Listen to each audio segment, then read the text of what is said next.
BDA ವಾಣಿಜ್ಯ ಸಂಕೀರ್ಣಗಳನ್ನು ಮರುನಿರ್ಮಾಣ ಮಾಡಲು 7 ಬಿಡಿಎ ಕಾಂಪ್ಲೆಕ್ಸ್ಗಳನ್ನು ಸಾರ್ವಜನಿಕ ಖಾಸಗಿ ಸಹಭಾಗಿತ್ವದಲ್ಲಿ ಖಾಸಗಿ ಕಂಪನಿಗಳಿಗೆ ಗುತ್ತಿಗೆ ನೀಡಿರುವ ಆದೇಶವನ್ನು ರದ್ದು ಮಾಡಲು ಆಗ್ರಹಿಸಿ ಸೆಪ್ಟೆಂಬರ್ 12ರಂದು ಫ್ರೀಡಂ ಪಾರ್ಕ್ನಲ್ಲಿ ಬೃಹತ್ ಪ್ರತಿಭಟನೆ ನಡೆಸುವುದಾಗಿ ಬಿಡಿಎ ಕಾಂಪ್ಲೆಕ್ಸ್ ಉಳಿಸಿ ಹೋರಾಟ ಸಮಿತಿ ನಿರ್ಧರಿಸಿದೆ. ಈ ಕುರಿತು ಹೋರಾಟ ಸಮಿತಿಯು ಇಂದು ಪ್ರೆಸ್ ಕ್ಲಬ್ನಲ್ಲಿ ಪತ್ರಿಕಾಗೋಷ್ಠಿ ನಡೆಸಿತು. ಸೆಪ್ಟೆಂಬರ್ 12ರಂದು ನಡೆಯಲಿರುವ ಬೃಹತ್ ಪ್ರತಿಭಟನೆಗೆ ಸಿಪಿಐಎಂ, ಆಮ್ ಆದ್ಮಿ ಪಕ್ಷ ಹಾಗೂ ಕಾರ್ಮಿಕ, ದಲಿತ ಸಂಘಟನೆ, ಕನ್ನಡಪರ ಸಂಘಟನೆಗಳು ಸೇರಿದಂತೆ ಅನೇಕ ಸಂಘಟನೆಗಳು ಈ ಹೋರಾಟಕ್ಕೆ ಬೆಂಬಲ ಸೂಚಿಸಿವೆ ಎಂದು ಹೇಳಿದರು. ಸಿಪಿಎಂ ಪಕ್ಷ ದೇಶಾದ್ಯಂತ ನಿರಂತರವಾದಂತಹ ಹೋರಾಟವನ್ನ ಮಾಡ್ತಾ ಇದೆ. ಹಾಗಾಗಿ ಇವತ್ತು ಏನು ಕರ್ನಾಟಕ ರಾಜ್ಯ ಸರ್ಕಾರ ಇವತ್ತು ಬೆಂಗಳೂರಿನಲ್ಲಿರುವಂತಹ 7 ಬಿಡಿಎ ಕಾಂಪ್ಲೆಕ್ಸ್ ಗಳನ್ನ ಖಾಸಗಿಯವರಿಗೆ ಕೊಡ್ಲಿಕ್ಕೆ ಹೊರಟಿದ್ದಾರೆ. ಅದನ್ನ ಮೊದಲನೇದಾಗಿ ವಿರೋಧಿಸ್ತೇವೆ ಮತ್ತು ಅದನ್ನ ವಾಪಸ್ ಪಡಿಬೇಕು ಅಂತ ಹೇಳಿ ರಾಜ್ಯ ಸರ್ಕಾರಕ್ಕೆ ಆಗ್ರಹವನ್ನು ಮಾಡ್ತೇವೆ. ಯಾಕೆಂದ್ರೆ ಇಂದಿನ ಸರ್ಕಾರ ಭ್ರಷ್ಟಾಚಾರ, ಖಾಸಗೀಕರಣ ಮಾಡ್ಲಿಕ್ಕೆ ಹೋಗ್ತಾರೆ ಸಾರ್ವಜನಿಕ ಉದ್ದಿಮೆಗಳನ್ನ ಅಂತ ಹೇಳಿ ಇವತ್ತು ಅವರನ್ನ ತೆಗೆದಾಕಿ ಕಾಂಗ್ರೆಸ್ ಸರ್ಕಾರಕ್ಕೆ ಇವತ್ತು ಅಧಿಕಾರವನ್ನ ಕೊಟ್ಟಿದೆ. ಅಂದ್ರೆ ಮಾತಾಡುವಾಗ ತುಂಬಾ ಬಡಪರವಾಗಿದ್ದೇವೆ, ಜನರ ಪರವಾಗಿದ್ದೇವೆ ಅನ್ನುವಂತ ರೀತಿಯಾದಂತಹ ಮಾತುಗಳನ್ನ ಮಾಡೋದಲ್ಲ ಮತ್ತು ಕೃತಿಯಲ್ಲಿ ತಿಳಿಸಬೇಕಾಗಿದೆ.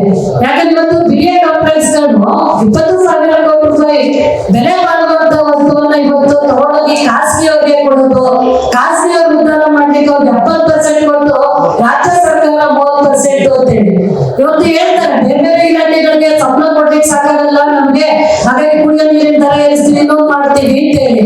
ಆದ್ರೆ ಈ ರೀತಿಯಾಗಿ ತುಂಬಾ ಕೈ ತುಂಬಾ ಹಣ ಬರುವಂತ ಸರ್ಕಾರಕ್ಕೆ ವಾಪಸ್ ಹಣ ಬರುವಂತ ಬಿಡಿಎ ಕಾಂಪ್ಲೆಕ್ಸ್ ಇವತ್ತು ಪ್ರೈವೇಟ್ ಅವರಿಗೆ ಕೊಡ್ತೀವಿ ಅಂತಂದ್ರೆ ಏನ್ ಅರ್ಥ ನಿಮ್ದು ಅಂತ ಹೇಳಿ ಇವತ್ತು ಸಾಮಾನ್ಯ ಜನರ ಸುಲಿಗೆ ಮಾಡ್ಲಿಕ್ಕೆ ಹೊರಟಿದೀರಾ ಅಂತ ಹೇಳಿ ಇವತ್ತು ಕಸ ನಿರ್ವಹಣೆ ಮಾಡೋದನ್ನು ಕೂಡ ಇವತ್ತು ಖಾಸಗಿಯವರು ಕೊಡ್ಲಿಕ್ಕೆ ಹೊರಟಿದ್ದಾರೆ.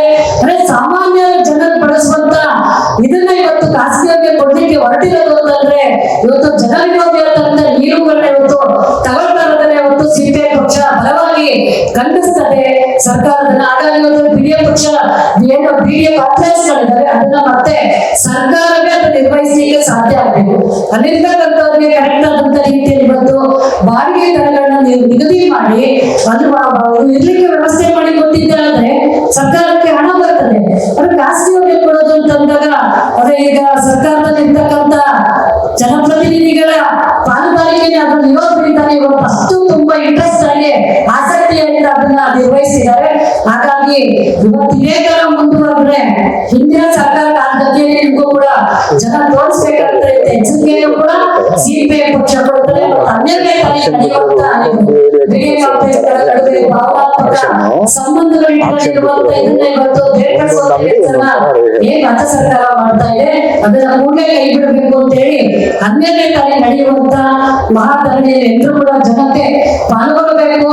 ಸುಮಾರು ಒಂದು 6 ವರ್ಷದ ಹಿಂದೆ ಸಹ ಇಂದಿರಾನಗರ ಬಿಡಿಎ ಕಾಂಪ್ಲೆಕ್ಸ್ ಅನ್ನ ಈ ಎಂಬಸಿ ಗ್ರೂಪ್ಗೆ ಕೊಡಬೇಕು ಅಂತ ಹೇಳಿ ಆಗಿನ ಸರ್ಕಾರ ನಿರ್ಧಾರ ಮಾಡಿದಾಗ ನಾವು ಯಾವ ತರಹದ ಪ್ರತಿರೋಧ ವ್ಯಕ್ತಪಡಿಸಿದ್ವಿ.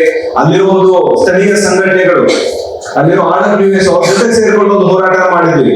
ಮೊನ್ನೆ ತಾನೇ ಒಂದು 4 ತಿಂಗಳ ಹಿಂದೆ ಇದೇ ವಿಷಯ ಇದೇ ಕಾಂಗ್ರೆಸ್ ಸರ್ಕಾರ ಇದ್ದಾಗ ಬಂದಾಗಲೂ ಸಹ ಇಂದಿರಾನಗರ ಬಿಡಿಎ ಕಾಂಪ್ಲೆಕ್ಸ್ ಹತ್ರ, ನಂತರ ಕೋರಮಂಗಲ ಬಿಡಿಎ ಕಾಂಪ್ಲೆಕ್ಸ್ ಹತ್ರ ನಮ್ಮ ಪಕ್ಷದ ವತಿಯಿಂದ ನಮ್ಮದೇ ಆದ ರೀತಿಯಲ್ಲಿ ಕೆಲವೊಂದು ಪ್ರತಿಭಟನೆಗಳನ್ನ ನಾವು ಹಮ್ಮಿಕೊಂಡಿದ್ವಿ. ಸೊ ಇದೆಲ್ಲದನ್ನು ನೋಡಿ ಯಾವ ತರ ಈ ಒಂದು ಖಾಸಗೀಕರಣ ಅನ್ನೋದು ಎಲ್ಲಾ ಹಂತದಲ್ಲೂ ಹೋಗ್ತಾ ಇದೆ. ಉದಾಹರಣೆ ಕೊಡ್ತೀನಿ. ನೀವು ಒಂದು ಅಪಾರ್ಟ್ಮೆಂಟ್ ನ ಖರೀದಿ ಮಾಡ್ತೀರಾ ಬೆಂಗಳೂರಲ್ಲಿ. ಅಪಾರ್ಟ್ಮೆಂಟ್ ನ ಖರೀದಿ ಮಾಡಿದಾಗ ಅಷ್ಟೊಂದು ಖಾಲಿ ಜಾಗ ಇರುತ್ತೆ, ಮತ್ತೆ ಒಂದು ಕ್ಲಬ್ ಹೌಸ್ ಮಾಡ್ತಾರೆ, ಬೇರೆ ಬೇರೆ ಮಾಡ್ತಾರೆ. ಸೊ ಅದ್ರ ಓನರ್ಶಿಪ್ ಯಾರ ಹತ್ರ ಇರುತ್ತೆ? ಆ ಅಪಾರ್ಟ್ಮೆಂಟ್ ಗಳ ಓನರ್ಸ್ ಹತ್ರ ಅದ್ರ ಓನರ್ಶಿಪ್ ಇರುತ್ತೆ. ಎಲ್ಲ ಲ್ಯಾಂಡ್ ಎಲ್ಲ ಅನ್ಡಿವೈಡೆಡ್ ಶೇರ್ ಅಂತ ಮಾಡ್ತಾರೆ. ಅದೇ ಇವಾಗ ಬಿಡಿಎ ಲೇಔಟ್ ಇಲ್ಲ ಎಂದಾಗ ಬಿಡಿಎ ಕಾಂಪ್ಲೆಕ್ಸ್ ಉಪಯೋಗ ಏನಿರುತ್ತೆ? ಇವತ್ತು ಬಿಡಿಎ ಲೇಔಟ್ ಗಳಲ್ಲಿ ಒಂದೊಂದು ನಿವೇಶನ ಮಾರಬೇಕಾದ್ರೂ ಅವ್ರು ಹೇಳೋದೇನು, ಹೌದು ಇಲ್ಲೊಂದು ದೊಡ್ಡ ಮಟ್ಟದ ಒಂದು ಬಿಡಿಎ ಕಾಂಪ್ಲೆಕ್ಸ್ ಇದೆ, ನಿಮಗೆ ಎಲ್ಲಾ ರೀತಿಯಾದ ಅನುಕೂಲ ಇರುತ್ತೆ ಅಂತ ಹೇಳ್ಬಿಟ್ಟು ಅದು ಜನರಿಗೆ ಸೈಟ್ಗಳನ್ನ ಮಾಡ್ತಾರೆ. ಸೊ ಹಾಗಿದ್ದಾಗ ಇವತ್ತು ಅದು ಕೆಟ್ಟೋಗಿದೆ ಅಂತ ಹೇಳಿದಾಗ, ಇವತ್ತೊಂದು ಪರಿಸ್ಥಿತಿ ಸರಿ ಇಲ್ಲ ಅಂತ ಹೇಳಿದಾಗ ಅಲ್ಲಿನ ಸ್ಥಳೀಯ ಜನರಿಗೆ ಅದು ಮಾಲೀಕತ್ವ ಇರಬೇಕು, ಅಲ್ಲಿನ ಸ್ಥಳೀಯ ಜನರು ಡಿಸೈಡ್ ಮಾಡಬೇಕು ಅಲ್ಲಿ ಏನ್ ಹಾಕ್ಬೇಕು ಅಂತ ಹೇಳಿ. ನಾವು ಉದಾಹರಣೆ ತಗೊಳ್ಳಿ, ಬೆಂಗಳೂರಲ್ಲಿ ಇವತ್ತಿರೋ ಪರಿಸ್ಥಿತಿಯಲ್ಲಿ ಸರ್ಕಾರ ಆಗಿರ್ಲಿ, ಬಿಬಿಎಂಪಿ ಆಗಿರ್ಲಿ, ಬಿಡಿಎ ಆಗಿರ್ಲಿ, ಹೊಸ ಜಾಗನ ಖರೀದಿ ಮಾಡಿ ಒಂದು ಪಾರ್ಕ್ ಅಥವಾ ಸಾರ್ವಜನಿಕ ಹಿತಾಸಕ್ತಿಗೆ ಬೇಕಾಗಿರ್ತಕ್ಕಂಥ ಕೆಲಸಗಳನ್ನ ಮಾಡಕ್ ಸಾಧ್ಯ ಆಗುತ್ತಾ? ಆಗ್ಲೇ ಸ್ನೇಹಿತರೆ, ಇವತ್ತು ರಿಯಲ್ ಎಸ್ಟೇಟ್ ಯಾವ ತರ ಇದೆ ಅಂದ್ರೆ ನಿಮಗೆ ಮಾಲೀಕ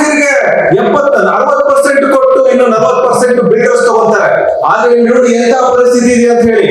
30%, 35% ಸರ್ಕಾರಕ್ಕಂತೆ, 65-70% ಖಾಸಗಿಯವರಿಗಂತೆ.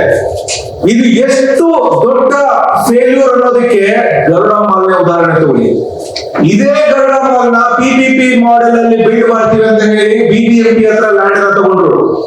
ಇದೇ ಮ್ಯಾವರಿಕ್ ಹೋಲ್ಡಿಂಗ್ ಇವತ್ತೇನು ಇಂದಿರಾನಗರ BDA ಕಾಂಪ್ಲೆಕ್ಸ್ ಅನ್ನ ಡೆವಲಪ್ ಮಾಡಕ್ ಹೋಗ್ತಾ ಇದ್ರಲ್ಲ ಮ್ಯಾವರಿಕ್ ಹೋಲ್ಡಿಂಗ್, ಇದೇ ಮ್ಯಾವರಿಕ್ ಹೋಲ್ಡಿಂಗ್ ಗರುಡ ಮಾಲ್ ಕಟ್ಟಿದ್ರು. ಇವತ್ತು ನೀವು ಆಟೆ ಹಾಕಿ ನೋಡಿದ್ರೆ ಆ ಗರುಡ ಮಾಲ್ ಇಂದ BBMPಗೆ ಏನ್ ಆದಾಯ ಬರ್ತಾ ಇದೆ ಅಂತ ನೋಡಿದ್ರೆ ತುಂಬಾ ಕಡಿಮೆ. ಆದ್ರೆ ಗರುಡ ಮಾಲ್ ಓನರ್ಗಳು ಮಾತ್ರ ಅವ್ರು ಇಷ್ಟ ಬಂದಾಗ ಅವ್ರು ಇವತ್ತು ಶ್ರೀಮಂತರಾಗ್ತಾ ಇದ್ದಾರೆ, ಬೇರೆ ಕಡೆ ಹೋಗ್ತಾ ಇದ್ದಾರೆ. ಸೊ ಅದೇ ರೀತಿ ಪರಿಸ್ಥಿತಿ ಈ 7 BDA ಕಾಂಪ್ಲೆಕ್ಸ್ ಅಲ್ಲೂ ಬರುತ್ತೆ. ಹೆಸರಿಗೆ ಮಾತ್ರ PPP ಮಾಡೆಲ್, ಆದ್ರೆ ಇದು ಸಂಪೂರ್ಣವಾಗಿ ಖಾಸಗೀಕರಣ ಮಾಡೋದಕ್ಕೆ ಹೊರಟಿದ್ದಾರೆ ಈ ಸರ್ಕಾರ. ಹಿಂದಿನ ಸರ್ಕಾರ, ಎಲ್ಲಾ ಸರ್ಕಾರಗಳು ಈ BDA ಕಾಂಪ್ಲೆಕ್ಸ್ ಗಳನ್ನ ಖಾಸಗೀಕರಣ ಮಾಡ್ಬಿಟ್ಟು ಕೆಲವೊಬ್ಬ ಈ ಏನಿದು ಕ್ರೋನಿ ಕ್ಯಾಪಿಟಲ್ಸ್ ಅಂತಾರಲ್ಲ, ಸರ್ಕಾರದಲ್ಲೂ ಇರ್ತಾರೆ, ಬಿಸ್ನೆಸ್ ಅಲ್ಲೂ ಇರ್ತಾರೆ. ಉದಾಹರಣೆಗೆ KJ ಜಾರ್ಜ್ ಅವ್ರನ್ನ ತಗೊಳ್ಳಿ, ಒಂದ್ ಕಡೆಗೆ ಎಂಬಸಿ ಗ್ರೂಪ್ ಅಂತಾರೆ, ಇನ್ನೊಂದ್ ಕಡೆಗೆ ರಾಜ್ಯದ ಮಂತ್ರಿ ಆಗಿರ್ತಾರೆ. ಗರುಡಾಚಾರ್ ಅವ್ರು ತಗೊಳ್ಳಿ, ಅವ್ರು ಒಂದ್ ಕಡೆಗೆ ಸರ್ಕಾರದ ಪರವಾದರೂ ಇರ್ತಾರೆ, ಅವ್ರ ಸರ್ಕಾರ ಇದ್ದಾಗ ಇನ್ನೊಂದ್ ಕಡೆಗೆ ಅವ್ರದೇ ಬಿಸ್ನೆಸ್ ಅಂತಾರೆ. ಸೊ ಅಂತವ್ರು ಇವತ್ತು ಇಲ್ಲಿ ಲಾಭ ತಗೊಳಕ್ ಹೋಗ್ತಾ ಇದ್ದಾರೆ. ಅದು ಬಿಟ್ರೆ BDA ಕಾಂಪ್ಲೆಕ್ಸ್ ಅಲ್ಲಿ ಕೆಲಸ ಮಾಡ್ತಿರೋ ಅಥವಾ ಸಣ್ಣ ಪುಟ್ಟ ಅಂಗಡಿಗಳನ್ನ ಇಟ್ಕೊಂಡಿರೋ ಯಾವ ಮಾಲೀಕರಿಗೂ ಇವತ್ತು ಯಾವುದೇ ರೀತಿಯಾದ ಉಪಯೋಗ ಆಗ್ತಾ ಇಲ್ಲ. ಪ್ರತಿಯೊಬ್ಬರಿಗೂ ಅನ್ಯಾಯ ಆಗ್ತಾ ಇದೆ. ಈ ಒಂದು 2-3 ಏನು ರಾಜಕೀಯ ವ್ಯಕ್ತಿಗಳಿದ್ದಾರೆ ಮತ್ತೆ ಬಿಸ್ನೆಸ್ ಮ್ಯಾನ್ಗಳಿದ್ದಾರೆ, ಅವರಿಗೆ ಉಪಯೋಗ ಆಗೋದು ಬಿಟ್ರೆ ಈ ಖಾಸಗೀಕರಣದಿಂದ ಮತ್ತೆ ಯಾರಿಗೂ ಉಪಯೋಗ ಆಗ್ತಾ ಇಲ್ಲ.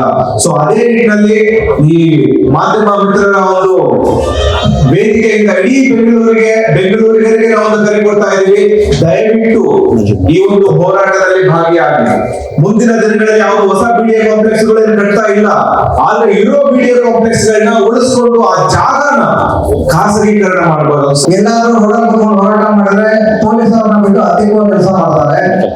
ಈ ಕಡೆ ಫ್ರೀಡಂ ಪಾರ್ಕ್ ಹೋರಾಟ ಮಾಡಿ ಅಂತಾರೆ, ಫ್ರೀಡಂ ಪಾರ್ಕ್ ಅಲ್ಲಿ ಯಾರು ಬರಲ್ಲ. ಅದನ್ನ ಹಳೆ ಗೇಟನ್ನು ನಾವು ಗೇಟಿ ಕೂಡ ಹಾಕ್ಬಿಟ್ಟು ಮದುವೆ ಒಳಗೂ ಯಾರು ಬರಲ್ಲ. ಆ ರೀತಿ ಇವತ್ತು ಏನು ಹಳೆ ಬ್ರಿಟಿಷರು ಏನು ಮಾಡ್ತಾ ಇದ್ರು, ಆ ರೀತಿ ಇವತ್ತು ಸರ್ಕಾರಗಳ ನಡೆಯಾಗಿದೆ. ಆಮೇಲೆ ನೋಡಿ, ಯಾವುದೋ ಒಂದು ಹೋರಾಟ ಮಾಡ್ಬೇಕು ಅಂದ್ರೆ ತಾವೆಲ್ಲ ಪತ್ರಿಕಾ ಮಿತ್ರರು ನಮ್ಗೆ ಸಹಕಾರ ಮಾಡ್ಬೇಕು. ಇವಾಗ ಏನಾಗಿದೆ, ಯಾವುದೇ ಒಂದು ಈ ರೀತಿಯ ಸುಮಾರು 20,000 ಕೋಟಿ ಒಂದು ಬಡ್ಡೆ ಹೊಡೆಯುವ ಕೆಲಸ ಸರ್ಕಾರ ಮಾಡ್ತಾ ಇದೆ. ಅಂತ ಹೋರಾಟ ನಾವು ತಗೊಂಡು ಪತ್ರಿಕಾ ಮಾಡ್ತಾ ಇದ್ದೀವಿ. ಇವತ್ತು ಯಾವ್ದೋ ನೋಡಿ ಎಲ್ಲ ಮುಗಿದೋಗಿತ್ತು, ದರ್ಶನ ಅವ್ರ ಕೇಸು ಯಾವ್ದೋ ಒಂದು ಲಾಸ್ಟ್ ಬಂತು, ಒಂದು ತಪ್ಪಂತು. ಇವತ್ತು ಈ ಹೋರಾಟನ ಯಶಸ್ವಿಗೊಳಿಸಬೇಕಾಗಿದ್ದು ಎಲ್ಲ ಆ ಒಂದು ಕಡೆ ತಿರುಗ್ತಾ ಇರುತ್ತೆ. ನಾಳೆಯಿಂದ ನಾವು 12ನೇ ತಾರೀಕು ಹೋರಾಟ ಮಾಡ್ಬೇಕಾದ್ರೂ ಬೇರೆ ಏನೋ ಒಂದು ಸಿಟ್ಟಂದ್ರೆ ಸರ್ಕಾರದವರೇ ಮಾಡ್ತಾರೆ ಏನೋ ಗೊತ್ತಿಲ್ಲ. ಇವತ್ತು ಆ ರೀತಿ ಹಾದಿ ತಪ್ಪಿಸುವ ಕೆಲಸನ ಪ್ರತಿ ಸಲ ಸರ್ಕಾರ ಮಾಡ್ತಾ ಇದೆ ಅಂತ ನಮ್ಮೊಂದು ಅನುಮಾನ ಬರ್ತಾ ಇದೆ. ಯಾಕಂದ್ರೆ ಎಲ್ಲಾ ತರ ಹೋರಾಟಗಳಲ್ಲೂ ನೋಡಿ ಯಾವುದೇ ಒಂದು ದೊಡ್ಡ ಹಗರಣ ಸರ್ಕಾರದ ಹಗರಣ ನಾವು ಬಯಲಿಗೆ ಇಡಬೇಕು ಅನ್ನೋ ಸಂದರ್ಭದಲ್ಲಿ ಯಾವುದೋ ಒಂದು ವಿಷಯವನ್ನ ಸೆಲೆಬ್ರಿಟಿಗಳಿರ್ಬೋದು, ಯಾವುದೋ ರಾಜಕಾರಣಿ ಸೀಟಿ ಬಿಡೋದಿರ್ಬೋದು, ಇನ್ನೊಂದು ಯಾವುದೇ ವಿಷಯವನ್ನ ತಗೋಬಿಟ್ಟು ಹಾದಿ ತಪ್ಪಿಸೋ ಕೆಲಸ ಇವತ್ತು ಸರ್ಕಾರ ಸತತವಾಗಿ ಮಾಡ್ತಾ ಇದೆ ಅಂತ ಅನುಮಾನ. ಮತ್ತೆ ಇವತ್ತು ನೋಡಿ ಆ BDA ಕಾಂಪ್ಲೆಕ್ಸ್ ಇವತ್ತು ಬಡವರ ಪಾಲಿಗೆ ಅದು ವರದಾನ ಆಗಿತ್ತು. ಅಲ್ಲಿ ಚಿಕ್ಕ ಪೆಟ್ಟಿ ಅಂಗಡಿಯಿಂದ ಹಿಡಿದು ಒಂದು ಐರನ್ ಅಂಗಡಿಯಿಂದ ಮೆಡಿಕಲ್, ಆಸ್ಪತ್ರೆ, ಪೊಲೀಸ್ ಸ್ಟೇಷನ್, ಆಮೇಲೆ ಪೊಲೀಸರಿಗೆ ಅಲ್ಲಿರೋ ಪೊಲೀಸ್ ಸ್ಟೇಷನ್ ಉಳಿಸೋದಕ್ಕೂ ನಿಮ್ ಹೋರಾಟ. ಇವತ್ತು ನೋಡಿ ಏನ್ 70% 30% ಸರ್ಕಾರಕ್ಕೆ, ಅಂದ್ರೆ ಇಲ್ಲಿ ನೇರವಾಗಿ ನಾವು ಆಪಾದನೆ ಮಾಡಬಹುದು. 20% ಏನ್ ಕಮಿಷನ್ ಬರುತ್ತಲ್ಲ, ಅದು ನೇರವಾಗಿ ಯಾರೆಲ್ಲ MLA-ಗಳಿದ್ದಾರೆ, ಸ್ಥಳೀಯ ಅಥವಾ ಏನು ಸಚಿವರಿದ್ದಾರೆ, ಅವರಿಗೆ ನೇರವಾಗಿ 20% ಕಮಿಷನ್ ಹೋಗುತ್ತೆ. ಅಂದ್ರೆ ನೋಡಿ, ಇಲ್ಲೇ ಬೆಂಗಳೂರಲ್ಲಿ ಯಾವುದೇ ಗೇಟಿ ನಾವು ಮಾಡ್ಬೇಕು ಅಂದ್ರು 50-50 ಅಥವಾ 60-40 ನಡೆಯುತ್ತೆ. ಇಲ್ಲಿ 30% ಅಂದ್ರೆ 20% ನೇರವಾಗಿ ಸರ್ಕಾರ ಅವ್ರನ್ನ ಹಿಂಭಾಗದಿಂದ ತಗೊಳ್ತಾ ಇದೆ ಅನ್ನೋದಕ್ಕೆ ಒಂದು ದೊಡ್ಡ ಉದಾಹರಣೆ ಆಗಿದೆ. ಆದ್ರಿಂದ ನಾವು 12ನೇ ತಾರೀಕು ಈಗಾಗಲೇ ನಾವು ಮನವಿನ BDA ಆಯುಕ್ತರಿಗೆ ಕೊಡ್ತೀವಿ, ಸ್ಥಳೀಯ MLA ಅವರಿಗೆ ಕೊಡ್ತೀವಿ, ಎಲ್ಲ ಕಡೆ ಮುಖ್ಯಮಂತ್ರಿಗಳಿಗೆ ಕೊಡ್ತೀವಿ, ಎಲ್ಲೂ ನ್ಯಾಯ ಸಿಗ್ತಾ ಇಲ್ಲ.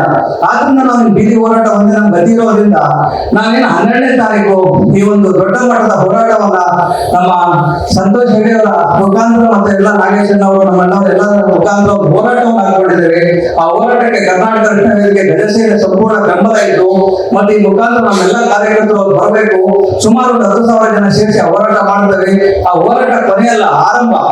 ಈ ಪ್ರಾಪರ್ಟಿಗಳಿಗೆ ಈ ನಮ್ಮ ಎಷ್ಟೋ ಬ್ಯಾಂಕ್ಗಳು ಸಾಲ ಕೊಡ್ಲಿಕ್ಕೆ ಮುಂದೆ ಬಂದಿದ್ರು ಕೂಡ ಸರ್ಕಾರನೇ ಡೆವಲಪ್ಮೆಂಟ್ ಮಾಡ್ಲಿಕ್ಕೆ ಅವಕಾಶ ಇದ್ರೂ ಕೂಡ ಸರ್ಕಾರ ಡೆವಲಪ್ಮೆಂಟ್ ಮಾಡದೆ ಖಾಸಗಿಗಳು ಕೊಡ್ತಾ ಇರುವಂತ ಹುನ್ನಾರಾದ್ರು ಏನು ಅಂತ.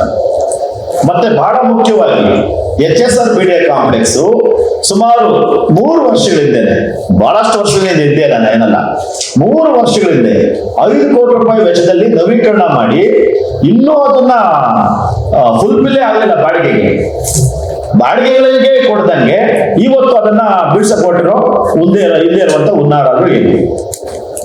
ಬಡವರ ತೆರಿಗೆ ದುಡ್ಡು, ಸಾರ್ವಜನಿಕ ತೆರಿಗೆ ದುಡ್ಡನ್ನ ಇಷ್ಟ ಬಂದಾಗಿ ಇವರು ಖರ್ಚು ಮಾಡ್ತಾರೆ ಅಂತಂದ್ರೆ ಇವ್ರೇನು ಎಬೌದಿ ಲಾನ, ಇವ್ರೇನು ಎಬೌದಿ ಸಂವಿಧಾನನ?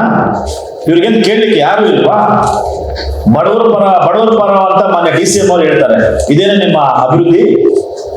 ಬೆಂಗಳೂರನ್ನ, ಬೃಹತ್ ಬೆಂಗಳೂರನ್ನ ನಾನು ಏನೋ ಡಿಜಿಟಲ್ ಬೆಂಗಳೂರು ಮಾಡ್ತೇನೆ, ಬಹಳ ಅಂತಾರಾಷ್ಟ್ರೀಯ ಮಟ್ಟದಲ್ಲಿ ಅದನ್ನ ತಗೊಂಡು ಹೋಗ್ತೀವಿ ಅಂತ ಹೇಳಿ ನೀವು ಭಾಷಣ ಮಾಡ್ತೀರಲ್ಲ, ಇದೇನೇ ನಿಮ್ಮ ಅಭಿವೃದ್ಧಿ?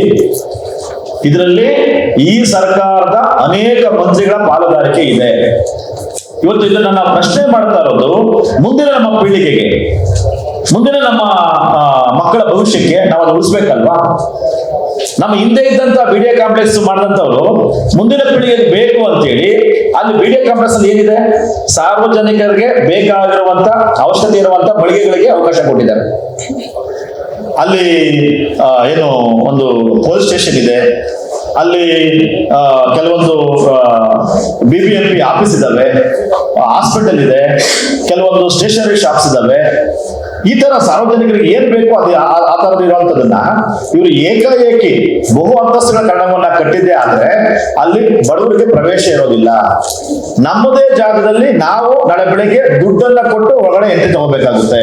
ಈಗ BDA ಕಾಂಪ್ಲೆಕ್ಸ್ ಅಲ್ಲಿ ಸದ್ಯಕ್ಕೆ ಬಾಡಿಗೆಗೆ ಇರುವಂತವ್ರಿಗೆ 1 ತಿಂಗಳ ಒಳಗಡೆ ಖಾಲಿ ಮಾಡಿಕೊಡಿ ಅಂತ ಹೇಳ್ಬಿಟ್ಟು ನೋಟಿಸ್ ಕೊಟ್ಟು ದೌರ್ಜನ್ಯ ಮಾಡ್ತಾ ಇದ್ದಾರೆ. ಅವ್ರು ಎಲ್ಲಿ ಹೋಗ್ಬೇಕು? ಅವ್ರ ಮುಂದಿನ ದಾರಿ ಏನು? ಅವ್ರು ಕೊಟ್ಟಿರೋ ದಾಖಲೆಯಲ್ಲಿದೆ 6 ತಿಂಗಳ ಮುಂದೆ ನಿಮಗೆ ನೋಟಿಸ್ ಕೊಡ್ಬೇಕು, ನೋಟಿಸ್ ಕೊಟ್ಟು ಪರ್ಯಾಯವಾಗಿ ವ್ಯವಸ್ಥೆ ಮಾಡಿಕೊಡ್ಬೇಕು ಅವ್ರಿಗೆ. ಅದ ಕಾಂಪ್ಲೆಕ್ಸ್ ಕಟ್ಟಿದ ಮೇಲೆ ಅಲ್ಲಿ ಅಂಗಡಿ ಕೊಡ್ಬೇಕು ಅಂತ ಇದೆ. ಆದ್ರೆ ಇವ್ರು 30 ದಿವಸ ಟೈಮ್ ಕೊಟ್ಬಿಟ್ಟು ಏಕಾಏಕಿ ಖಾಲಿ ಮಾಡುವಂತವ್ರೆ. ಈಗ ಶಿಥಿಲಗೊಂಡಿರೋ ಕಾಂಪ್ಲೆಕ್ಸ್ ಗಳ ಕಟ್ಲಿ, ನಮ್ದೇನು ಅಭ್ಯಂತರ ಇಲ್ಲ. ಆದ್ರೆ BDAದವರೇ ಕಟ್ಟಬೇಕು, ಪ್ರೈವೇಟ್ ಅವ್ರು ಕಟ್ಟಬಾರ್ದು. ಈಗ 2,500 ಕೋಟಿ ದುಡ್ಡು ಅವ್ರ ಹತ್ರ ಇದೆ, ಆ ದುಡ್ಡಲ್ಲಿ ಕಟ್ಲಿ. ಈ ಉದಾಹರಣೆಗೆ HSR-BDA ಕಾಂಪ್ಲೆಕ್ಸ್ ಜಾಗದ ಬೆಲೆ 5.5 ಎಕರೆ ಜಾಗ ಇರೋದು 1,200 ಕೋಟಿ ರೂಪಾಯಿ ಬೆಲೆ ಬಾಳೋ ಜಾಗ. ಇವ್ರು ಕಟ್ತಾ ಇರೋದು 150ರಿಂದ 200 ಕೋಟಿ ಖರ್ಚು ಮಾಡ್ತಾವ್ರೆ, ಬಿಲ್ಡಿಂಗ್ ಕಟ್ತಾರೆ. ಅವ್ರಿಗೆ 70%. ಇನ್ನು 1,200 ಕೋಟಿ ರೂಪಾಯಿ ಕೊಟ್ಟಿರೋದು ಜಾಗಕ್ಕೆ 30%, 25%. ಅದ ಲೆಕ್ಕ ಮಾಡಿದ್ರೆ 15%ಗೆ ಬಂದು ನಿಂತ್ಕೊಳ್ತಾ ಇದೆ ಅವ್ರು ಕೊಡ್ತಾ ಇರೋ ಶೇರು. ಅಲ್ಲಿಗೆ ಪೂರ್ತಿ ಸಂಪೂರ್ಣವಾಗಿ ಮಾರಾಟ ಆಯ್ತದು.